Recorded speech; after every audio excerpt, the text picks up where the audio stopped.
नमस्कार बंधुरा आमी अनिता आपनादेर आरो एकटा नतून रेसिपिते सबाइके स्वागतम। आमी आजके आपनादेर बानिये देखाबो एकदम नरम तुलतुले चकलेटी बाटी केक। तो बाटी केक बानाबार जोन्नो एकटा मिक्सिंग बोले निये निচ্ছি हाफ बाटी चीनी, तार साथे दिये दिচ্ছি 3টে ডিম। এবারে চিনির সঙ্গে এই ডিমটা খুব ভালো করে ফেটিয়ে নিতে হবে। যতক্ষণ না এই চিনিটা ভালো করে গলে যাচ্ছে ততক্ষণ কিন্তু ফেটাতে হবে। দেখুন চিনি কিন্তু খুব ভালোভাবে গলে গেছে। এখন এর মধ্যে দিয়ে দিচ্ছি হাফ বাটি সাদা তেল। এবারে তেলের সঙ্গে আবারও সবকিছু খুব ভালো করে ফেটিয়ে নিতে হবে। যখন দেখবেন সবকিছু খুব ভালো করে মেশানো হয়ে গেছে তখন এর মধ্যে দিয়ে দিতে হবে এক বাটি ময়দা। তবে বন্ধুরা ময়দা যদি আরেকটু লাগে পরে আমি দিয়ে দেব। দিয়ে দিচ্ছি সামান্য পরিমাণে একটু বেকিং সোডা আর দিয়ে দেব একটু বেকিং পাউডার। এবারে সবকিছু মিশিয়ে আবারও খুব ভালো করে এই ব্যাটারটা ফেটিয়ে নিতে হবে। আর বন্ধুরা আপনারা যেদিন এই কেক বানাবেন অবশ্যই কিন্তু একটা পাত্র মেপে এই কেকের উপকরণগুলো নেবেন, তাহলেই কিন্তু কেকটা ঠিকঠাক হবে, মানে কেক বানাতে আপনার কোনো ভুল হবে না। দেখুন এক বাটি ময়দা দিয়ে এই ব্যাটারটা আমি করেছি, তো আমার মনে হচ্ছে ব্যাটারটা একটুখানি পাতলা হয়ে গেছে। তার জন্য এই বাটিটারই 4 ভাগের 1 ভাগ দিয়ে দিচ্ছি আরও একটু ময়দা। তারপর আবারও খুব ভালো করে ফেটিয়ে নিতে হবে। দেখুন ময়দা দিয়ে কিন্তু খুব সুন্দর করে এই ব্যাটারটা আমি আবার তৈরি করে নিয়েছি। আর এই ব্যাটারটা কিন্তু বন্ধুরা হতে হবে ঠিক এইরকম। যেহেতু আমি আজকে চকলেটি কেক বানাবো তার জন্য দিয়ে দিলাম 1 চামচ কোকো পাউডার আর দিয়ে দিচ্ছি হাফ চামচ ভ্যানিলা এসেন্স। এই ভ্যানিলা এসেন্সটা দিলে কি হবে, ডিমের যে একটা কাঁচা গন্ধ আছে সেটা কিন্তু থাকবে না। এবারে সব কিছু মিশিয়ে আবারও খুব ভালো করে ফেটিয়ে নিতে হবে। তবে বন্ধুরা আপনাদের ঘরে যদি ভ্যানিলা এসেন্স না থাকে সেক্ষেত্রে কিন্তু আপনারা একটু লেবুর রস দিতে পারেন। দেখুন কোকো পাউডার দিয়ে এই ব্যাটারের সঙ্গে কিন্তু আমি খুব ভালো করে মিশিয়ে নিয়েছি। আর এই কেকগুলো খেতে যাতে আরও ভালো লাগে তার জন্য দিয়ে দিলাম একটু লিকুইড চকলেট। তারপর এই ব্যাটারটা আবারও খুব ভালো করে ফেটিয়ে নিতে হবে। দেখুন সব কিছু কিন্তু খুব ভালো করে মেশানো হয়ে গেছে। এখন দেখতে পাচ্ছেন এখানে 4টে স্টিলের বাটি নিয়েছি।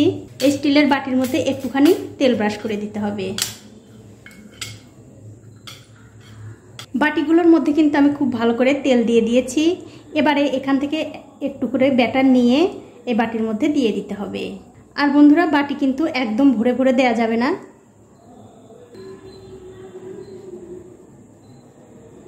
তো এখানে কিন্তু আমার 4টে বাটি হয়েও আরও একটা বাটি হয়ে গেছে। এখন আমি এর উপর দিয়ে একটু সাদা ব্যাটার দিয়ে দেব। এই সাদা ব্যাটারটা আমি আগেই একটু তুলে রেখেছিলাম, এতে করে কিন্তু কেকটা দেখতে ভালো লাগবে। তারপর এরকম একটা পরিষ্কার কাঠি দিয়ে এগুলো একটু ডিজাইন করে দিতে হবে, এতে করে দেখতে কিন্তু ভালো লাগবে। দেখুন সবগুলোই কিন্তু আমি খুব সুন্দর করে ডিজাইন করে দিয়েছি।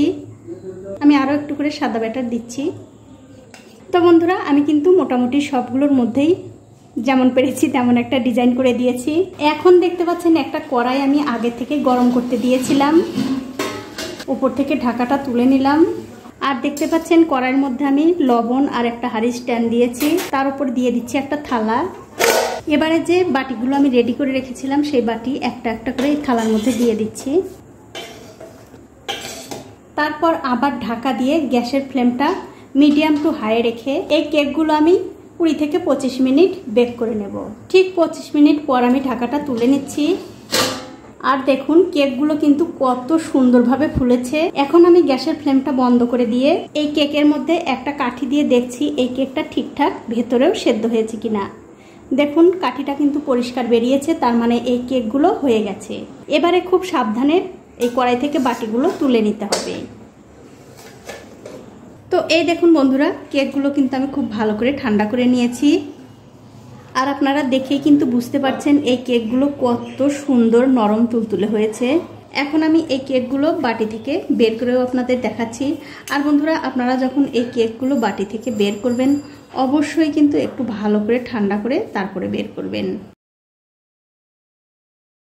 আর এরকম করে একটা চামচের পেছন দিয়ে একটু ছাড়িয়ে নিলেই কিন্তু খুব সুন্দরভাবে এই কেকটা উঠে আসবে। দেখুন কত সুন্দরভাবে কিন্তু এই কেকটা উঠে আসলো। এখন আমি আপনাদের একটা কেক কেটেও দেখাচ্ছি। আপনারা কিন্তু কাটার সময় বুঝতে পারছেন এই কেকটা কত সুন্দর নরম তুলতুলে হয়েছে। দেখুন। তো বন্ধুরা, আমার আজকের এই কেকের রেসিপিটা যদি আপনাদের ভালো লেগেই থাকে, অবশ্যই একটা লাইক, কমেন্ট আর শেয়ার করতেও ভুলবেন না।